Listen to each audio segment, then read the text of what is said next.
which they need to be alphas and leaders. So interesting. Having the Rothschild bastard family with the father, who knows what father it was, is vital to cutting down on the number of leaders and alphas. Secondly, abortion is vital to the Rothschilds, because if you have a lot of abortions, you lose a lot of energy, so the children you produce are predominantly drones. So introducing massive amounts of abortion in the West cuts down on the number of alphas and leaders. Of course, as we go to the break, going hand in hand with that is feminism. Exactly. Yeah. Feminism is vital to the Rothschilds. It's part of the whole plan. Absolutely. Be right back with Tim Refat, live from England, in just a couple of minutes.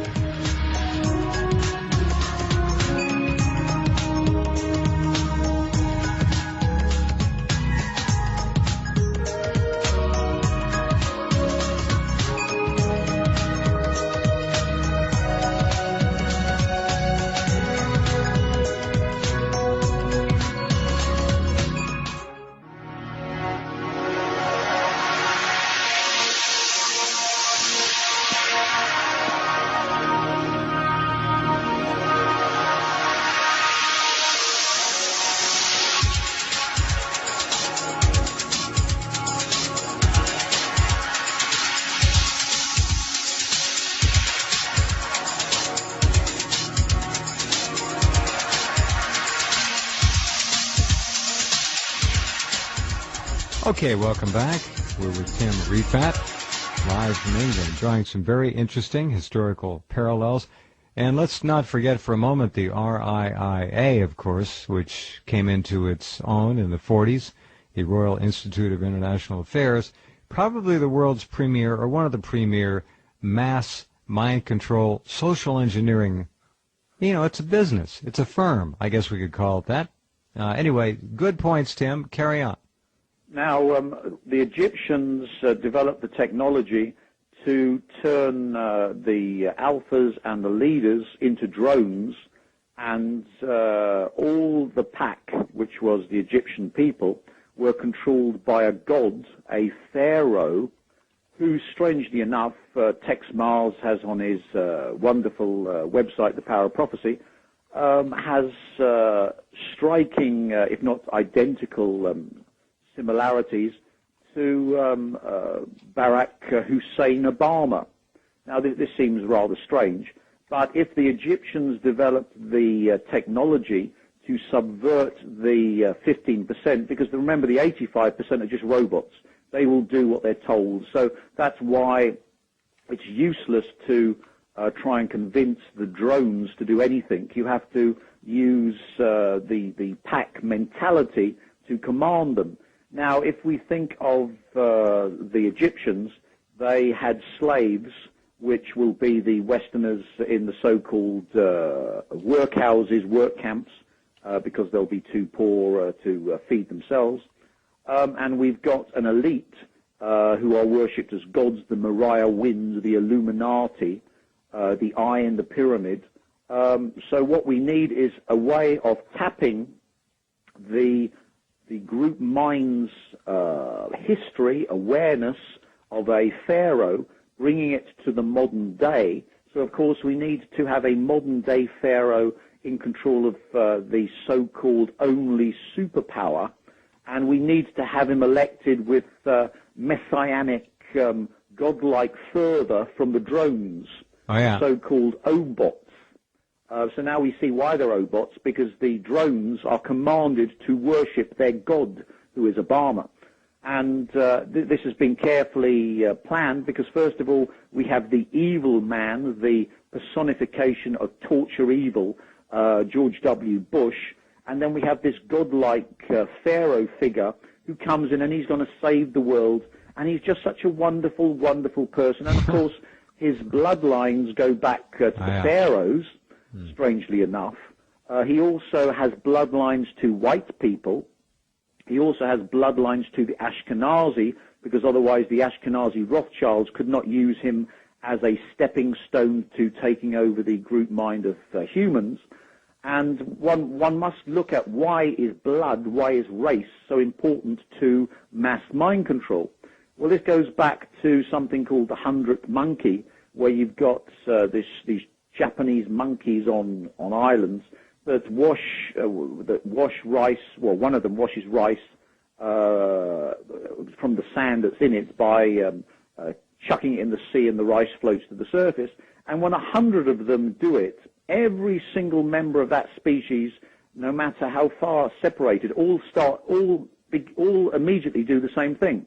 So we can see biologically there is a so-called telepathy, but there's an activation energy of at least 100 monkeys needed before it goes into practice. So, for example, you see fashion, where fashion spread through the world, and you see now why the Rothschilds are in command of the media and advertising, because with that they can command the 100th monkey syndrome. Now, there's something also called the 100th idiot, where you can actually get 100 of humans of the same race doing something stupid. Sure.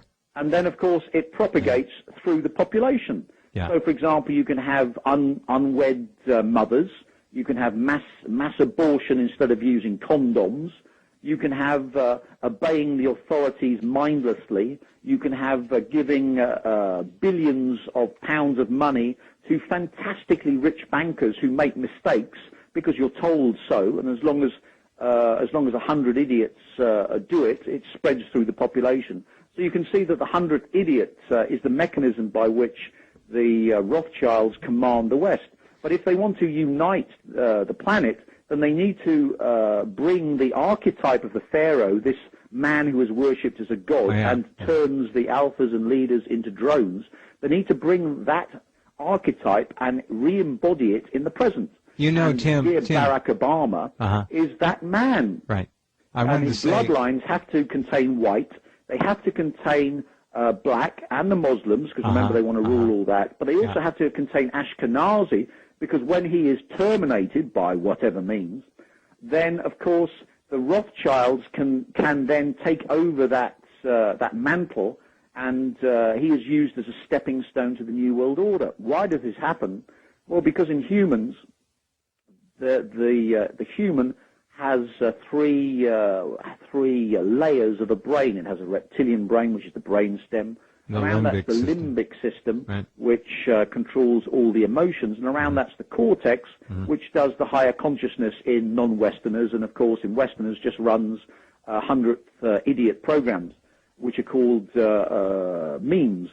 Now the brain stem is actually linked telepathically to all of the other brain stems, and significantly looks like the snake which the Rothschilds worship, and is the snake-like figure you'll find in all Rothschilds. Right. All right, stand by, Tim. We have to take a break.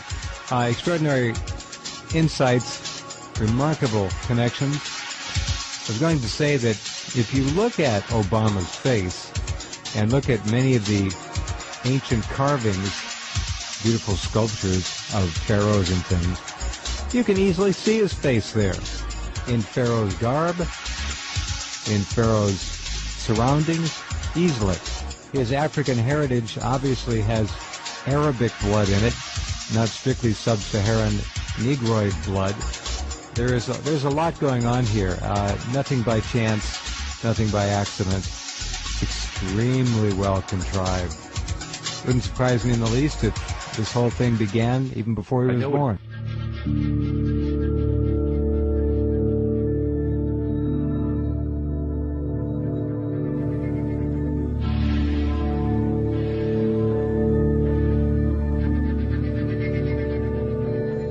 All right, let's get right back into our conversation with Tim Refat. By the way, as I was saying when we went to the break, it would not surprise me in the least if Obama's conception and birth were not orchestrated as well, to some degree. In 1993, Tom Fife wrote about the dinner he was at in Moscow that Tim alluded to earlier, where the wife of the host of the dinner had a few drinks. She was a very hardcore Soviet communist, and she said, and I quote, "You Americans always like to think that you have the perfect government, and your people are always so perfect. Well then, why haven't you had a woman president by now?" She went on to say, "Well, I think you're going to be surprised when you get a black president very soon." What if I told you that you will have a black president and he will be a communist? Yes, it is true. This is not some idle talk. He is already born, and he is educated and being groomed to be president right now. You will be impressed to know that he has gone to the best schools of presidents. He is what you call Ivy League. You don't believe me? But he is real, and I even know his name. His name is Barack. His mother is white and American, and his father is black from Africa. That's right, a chocolate baby, and he's going to be your president. She went on to tell more to Tom Fife at that dinner, but I think you see, this goes back to 1993, that something is up. Tim, go ahead. Now, if you've got this brain and you put a lot of stress into it, for example, a financial meltdown, people unemployed, you put a lot of